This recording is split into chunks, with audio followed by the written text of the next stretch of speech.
I woke up, like, that's not even true. I barely slept. I do not feel well. Pretty confident I have a fever. I think I have food poisoning. I just have no energy right now. It's super sweaty. Well, I'm super sweaty. It's not that hot out yet. But I don't know what I'm gonna do. Not really an ideal time to have sick. I'm so far away from everything. I'm like an hour and a half up into the mountain away from the regular town where I could get a hotel room or something. So I don't know. I'm really bummed. I don't want to leave because I really want to go to this place, but I really don't feel good. And I never get sick. So when I get sick, it's like man sick. I hate being sick. I just feel like there is a 20-pound weight in my stomach. I just do not feel good at all. So I think I will slowly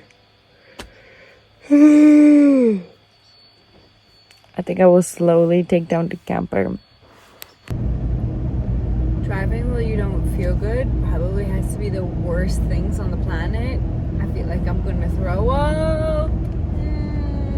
It's crazy to me that all these years later in Panama, the police are still trying to do this same scam. They sit on the side of the road in their yellow vest and flag you down, and they're just trying to scam you and get money from you. They did this to me last time I was here. I have been drinking so much water, but I just have no energy. I do not feel good at all. I just had a little vomit. I don't feel any better. I laid down back here with water for a couple minutes to try to... I just have such a terrible pain in my stomach. I am lightheaded. I'm sweaty. I am cold. I have a fever. 100% I have a fever. I just have no energy. I don't feel good at all. At all. We're only like 35 minutes away, and I'm not going to be able to drive right now. So we will have to wait. Once I arrived to the Airbnb, I thought I could just sleep this off, but the pain continually got worse, and the only comfort I found was laying in a scalding hot shower. I texted my host, and then I kind of passed out, and I woke up to him pounding on the door. Him and his wife took me to the little urgent center they have in town, which they just gave me a bag of fluids and sent me home, which was a little bit of relief, but I woke up the next morning in pain, so I went back to the urgent care, and honestly, these people are awful. They were not great. The paramedics arrived to take me to a bigger hospital, and even they performed more care than the urgent center. I received excellent care at the actual hospital, though. It turned out to be a small bowel obstruction. Little bit embarrassing, but actually a very serious matter. And obviously I didn't film the entire experience in the emergency room, so I just want to share a little bit with you basically what happened. I arrived, I immediately saw a nurse and a doctor. I was triaged. They drew labs while I was being triaged, and then about 5 minutes later they took me to a scan. They had all of the results within 15 minutes, which honestly is really fast. This is a free public hospital, so I was really impressed by that. I used to work at a level 1 trauma facility, and they are hitting benchmarks that a lot of level 1, 2, and 3 trauma facilities within the United States are not hitting. So I was really impressed. Treatment started within 5 minutes, and in total I saw 3 doctors, and the last one being a surgeon. And the surgeon is ultimately the doctor that cleared me to go home. And that was actually my biggest concern. I was so scared to, I was so scared to go to the hospital. Number one, because I didn't have anybody to physically sit and be with Porter, which sounds, I know, so irresponsible. How can you put your health above a dog? But Porter has serious, like, anxiety attachment issues, and any time I leave him alone, he has seizures. So I was really worried. I think I'm going to be able to say the next sentence that's bouncing around in my mind, but every time Porter has a seizure, it just takes away life for him. So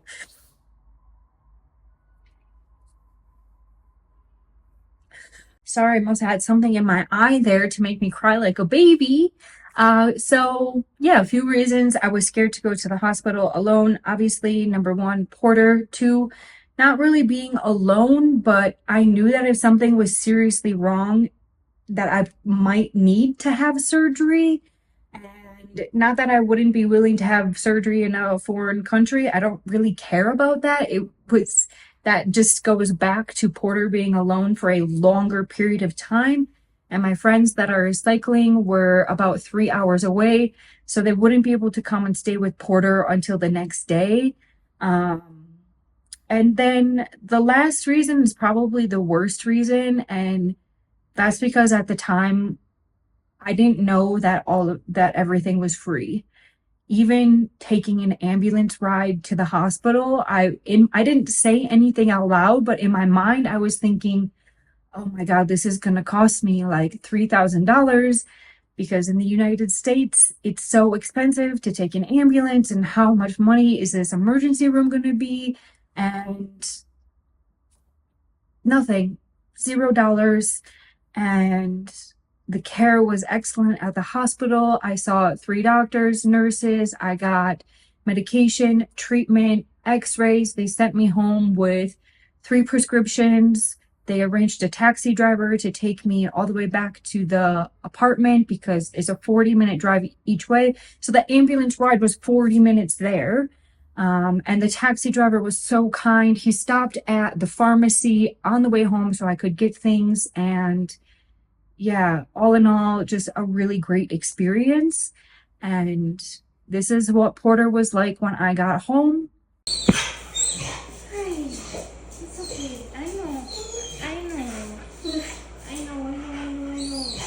Sorry, babes. I'm so sorry. Oh, it looks like she did feed you. Good. Oh, I'm so sorry, buddy. And he had 4 seizures over the next 24 hours. What are you doing? You're such a weirdo.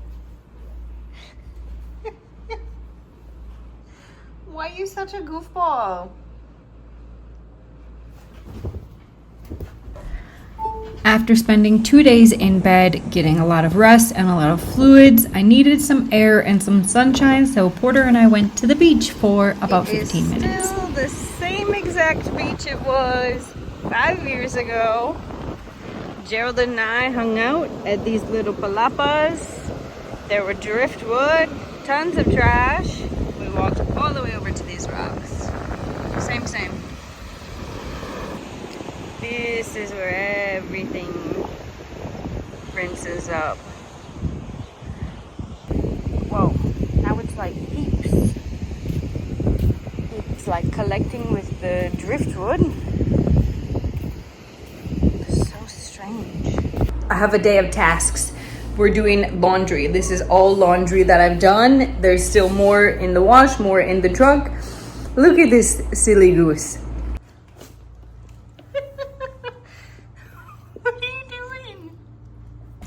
Since Porter has been so bored in the house, I decided to put peanut butter down on his dish and then dog food over. Keeps him busy for about a half hour. I have so much laundry to do now that I have more energy. I am packing and prepping because once we get to Panama City, I will have to take suitcases and fly to Colombia. The blanket that I hate because it gets fuzz everywhere, but Porter loves it, so we keep it. Yeah, this is your blinky. Hey, baby. Thank you. Thank you. Yeah. This is your good wash. Do you want to play hide and seek? You want to play hide and seek?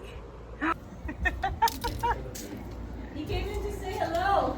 Porter! What are you doing, bud? This is my brother, my sister. Hi, how you doing? Hi.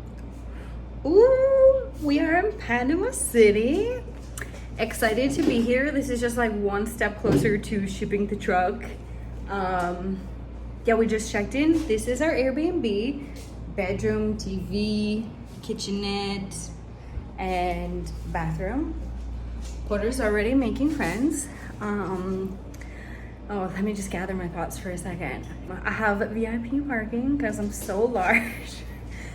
So yeah, I pre-packed everything over the last 2 days. Yeah, we are going to feed Porter. We're going to walk to the park. There's a park just at the end of the block. The street that we're on is actually a dead end. You can't access the main avenue from here, so I feel really good about the parking. What are you doing? Parking situation is really good. I don't like staying in big cities because it's just more theft, yeah? So I feel really great about that. We're gonna feed Porter, walk to the park. There's a copy machine or photocopy place right on the other side of this block. So we're gonna go do that, get all of our copies, because tomorrow morning by 7 a.m. sharp, we have to be in the parking lot, in the queue, the line for the police inspection of the truck, which is great. That's actually why I went with this Airbnb over others, because the police inspection is like 4 minutes from here. So although I do get up early at like 6 a.m. every day, I don't put pants on, which is actually a requirement. I'm required to wear pants to this place, not because of any working hazard, because they simply don't like legs. So that's cool. So we have to do that at 7 a.m. and then go do some things, whatever, and then we have to go back at 1 p.m. across the street and pick up the certificate. The police inspection is basically just to certify that all of the VIN numbers are what the paperwork says they are, that I own the vehicle. I'm not shipping a stolen vehicle or anything crazy like that. So that's kind of really cool. That's good to know. If anybody ever steals your vehicle and they go to Central America, it will only be Mexico or Central America. They won't be able to get to South America. Well, maybe. I guess you could. Everybody's got a price, right? So we're gonna do that, and it's like 4 o'clock already, so we're gonna Uber Eats. I am always so excited when we get into a city because Uber Eats is, yeah. I have some credits, so we're gonna get some Uber Eats. Hopefully there's some falafel, something soft that will be good to eat. Okay, stay tuned for tomorrow. Bye. Okay, go. Where are your friends? Where are your friends?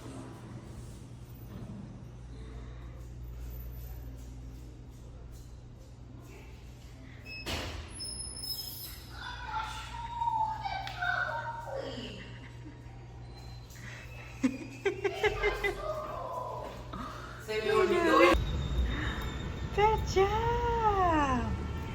Good job, Porter. You're getting used to city life, yeah? After the park, I ordered some food and it did not go well. I was in pain all night and I could not go to the emergency room because I had to get the truck stuff sorted. Porter immediately knew something was wrong, but I pushed through anyways. Now we need to pick up the certificate and hopefully it's ready and we can go. The certificate was not ready. It turned into an all-day event, but I will get into the shipping process from start to finish in the next video. An honest review and honest experience. It's a very tiring, very exhausting. The P in Panama, I'm pretty sure, stands for patience. Anyways, I tried not to eat anything all day and all night because I was really scared of getting sick again. So I arranged to have a friend come and stay with Porter the next morning so I could go to the emergency room again. For the rest of the day, Porter and I just relaxed. Hi, Porter.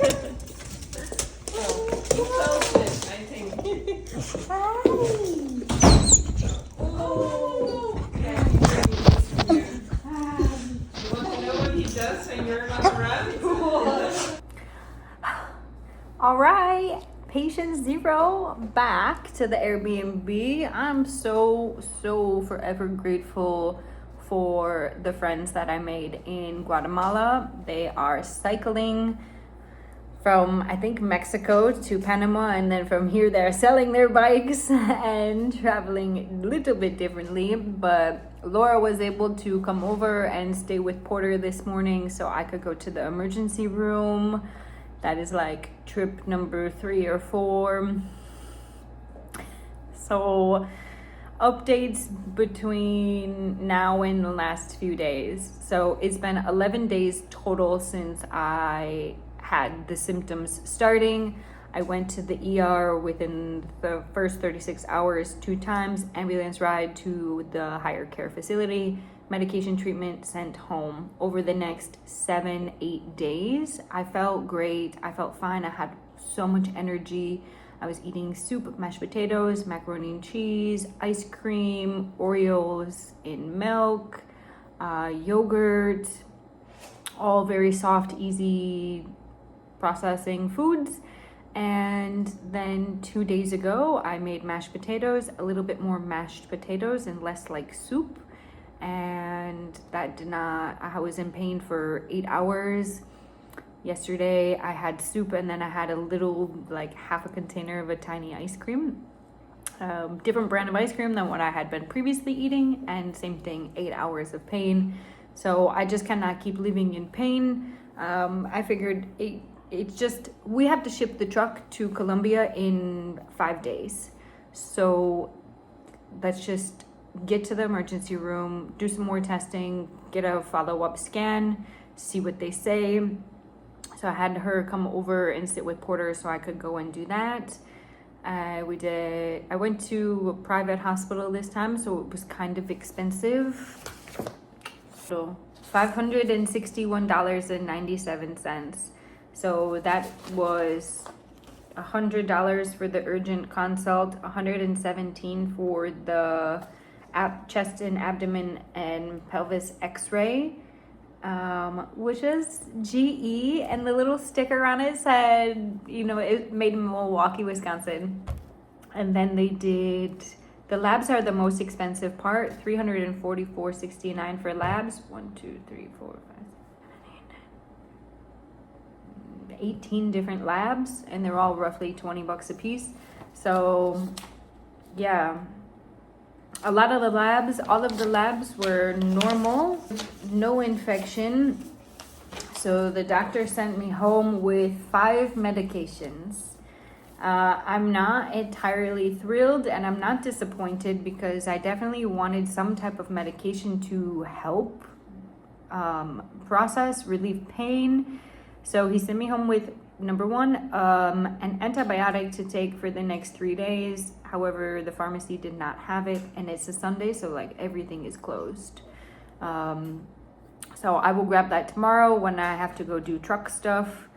And then we have a medication to take 30 minutes before eating, 30 minutes after eating, and I'm hoping that is going to be the biggest game changer.